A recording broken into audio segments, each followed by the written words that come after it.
নকশা না মেনে ভবন নির্মাণের বিরুদ্ধে রাজুকের অভিযান চলমান। সেই ধারাবাহিকতায় সোমবার রাজধানীর উত্তরায় অভিযান চালায় সংস্থাটি।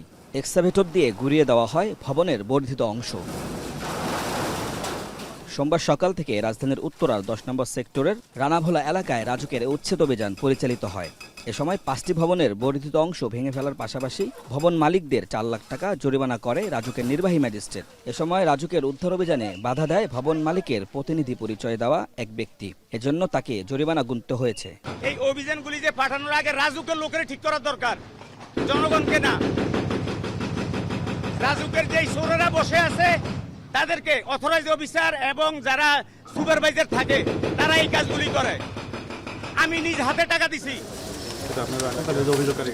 রাজুকের উপপরিচালক ও নির্বাহী ম্যাজিস্ট্রেট জানান, নিরাপদ ও বসবাস উপযোগী ঢাকা গড়তে রাজুকের নিয়মিত অভিযানের অংশ হিসেবে উচ্ছেদ চলছে।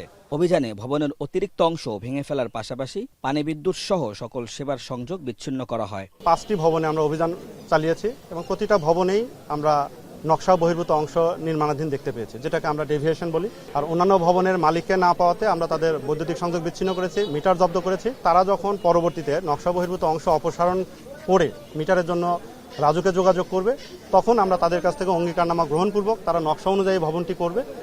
এই অঙ্গীকারনামা প্রদান সাপেক্ষে আমরা হয়তো তাদেরকে বৈদ্যুতিক সংযোগ প্রদান করব।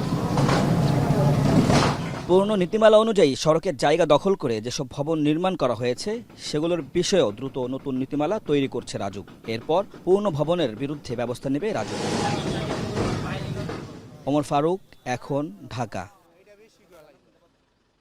সানবিট সব দিবে সামাল। সানবিট ম্যাজিক প্রেস ডিশওয়াশিং এর মাথা ঘোরানো সলিউশন।